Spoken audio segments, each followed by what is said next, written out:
Hello guys, welcome to technical thinkers. 6G technology రాగానే మన future ఎలా చేంజ్ అవ్వబోతుంది? దీని నెట్వర్క్ స్పీడ్ అయితే 1 టెరాబిట్స్ పర్ సెకండ్ ఉండబోతుంది. కానీ అది రావాలంటే మనకు కొన్ని ప్రాబ్లమ్స్ ఉన్నాయి. సో ఆ ప్రాబ్లమ్స్కి మన వీడియోలో సొల్యూషన్స్ కూడా డిస్కస్ చేశాను. 6G కన్నా ముందు మనకు 5G రెడీలీ అవైలబుల్ ఉంది. కానీ అన్ని ఏరియాస్లో 5G అయితే ప్రాపర్గా అవైలబుల్ లేదు. ఎందుకు అవైలబుల్ లేదు? ఆ ప్రాబ్లమ్కి కూడా మన దగ్గర సొల్యూషన్ ఉంది. 6G వచ్చిన తర్వాత దీని నెట్వర్క్ స్పీడ్ అయితే 1 TBPS ఉండబోతుంది. మనం ఇప్పటి వరకు MBPS GBPS చూసాం, కానీ ఇది TBPS.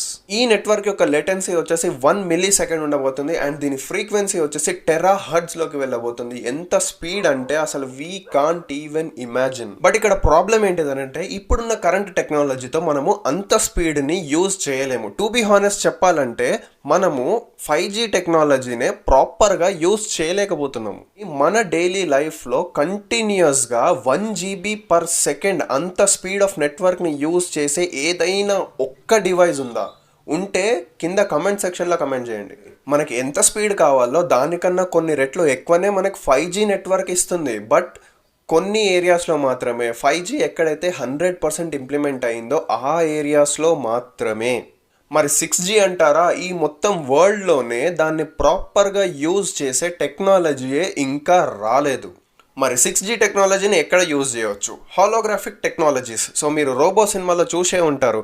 ఫిజికల్గా రోబో మన ముందు ఉండదు, కానీ మనం డైరెక్ట్గా దాంతో ఫిజికల్గా మాట్లాడవచ్చు అనమాట. సో అలాంటి టెక్నాలజీలో మనము 6Gని యూజ్ చేయొచ్చు.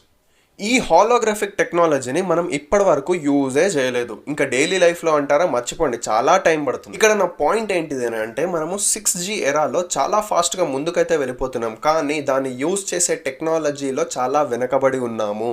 అది డెవలప్ అవ్వాలంటే చాలా టైం పడుతుంది అండ్ ఆ టెక్నాలజీకి చాలా కాస్ట్ అవుతుంది. సరే, 6G ఎప్పుడు వస్తుంది? సో 2030లో రాబోతుంది. 2027-28 వరకు దీని టెస్టింగ్స్ నడుస్తాయి అండ్ 2030లో కమర్షియల్గా రోల్ అవుట్ అవుతుంది. కానీ 6Gని లాంచ్ చేయడం అంత ఈజీ కాదు. ఈ వీడియోలో ఈ పాయింటే చాలా ఇంపార్టెంట్, వినండి. ఇక్కడ కాన్సెప్ట్ ఏంటంటే మన నెట్వర్క్ స్పీడ్ ఎంత ఎక్కువ అయితే అది ట్రావెల్ చేసే డిస్టెన్స్ అంత తగ్గిపోతుంది. సో నెట్వర్క్ స్పీడ్ ఎక్కువ అవుతుంటే సిగ్నల్ ట్రావెలింగ్ డిస్టెన్స్ తగ్గిపోతుంది అనమాట. మరి 6G speed TBPS and 5G speed GBPS. మరి మనకి 5Gయే ప్రాపర్గా వస్తలేదు. ఎందుకు అని అంటే మన దగ్గర కావాల్సినన్ని టవర్స్ లేవు.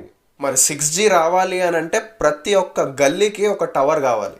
మరి బయట కంట్రీస్లో 5G బాగా పనిచేస్తుంది, మన దగ్గర ఎందుకు పనిచేస్తలేదు అని అంటే వాళ్ళు ఒక టెక్నిక్ని నేర్చుకున్నారు. ఏంటిది అని అంటే వాళ్ళ దగ్గర ఉన్న టవర్స్ని దాచిపెట్టడం. సో నార్మల్గా యూఎస్లో ఏంటిది, ట్రీస్ కిందనో లేకుంటే ఫౌంటైన్స్ కిందనో లేకుంటే స్ట్రీట్ లైట్స్లోనో వీళ్ళు టవర్స్ని దాచిపెడతారు. మరి 6G టెక్నాలజీ రావాలి అని అంటే అడుగడుగున ఒక టవర్ కావాలి. సో టవర్లు ఎక్కువైతే ఏమవుతుందో మీకు బాగా తెలుసు. ఇక్కడ ఆలోచించాల్సిన పాయింట్ ఏంటిది అని అంటే మనం దేన్నైతే కంప్లీట్గా యూస్ చేయలేమో దానికి ఎక్కువ డబ్బులు పెట్టి కొనడం అవసరమా? ఉదాహరణకి ఒక షుగర్ పేషెంట్ స్వీట్ షాప్కి వెళ్ళి 1000 రూపీస్ పెట్టి ఒక స్వీట్ కొంటాడా? ఈ క్వశ్చన్ 6G టెక్నాలజీకే మాత్రమే కాదు, 5Gకి కూడా. ఎందుకనంటే మనం ఇప్పటికీ కూడా 5Gని ప్రాపర్గా యూస్ చేయలేకపోతున్నాము. So think wise. మీరు ఎప్పుడైనా ఇలాంటివి చూస్ చేసుకునేటప్పుడు ఆలోచించి డిసిషన్ తీసుకోండి. మరి మీరు ఈ వీడియోలో ఇంతవరకు వచ్చారు అని అంటే నా కంటెంట్ ఇన్ఫర్మేటివ్గా ఉంది కాబట్టే వచ్చారు. సో మరిన్ని ఇలాంటి ఇన్ఫర్మేటివ్ కంటెంట్స్తో మీ ముందుకు వచ్చేస్తూ ఉంటా. ఈ వీడియోని లైక్ చేసి నా ఛానల్కి సబ్స్క్రైబ్ చేసి వీడియోని అందరితో షేర్ చేయండి. Thank you for watching. జై హింద్. By by.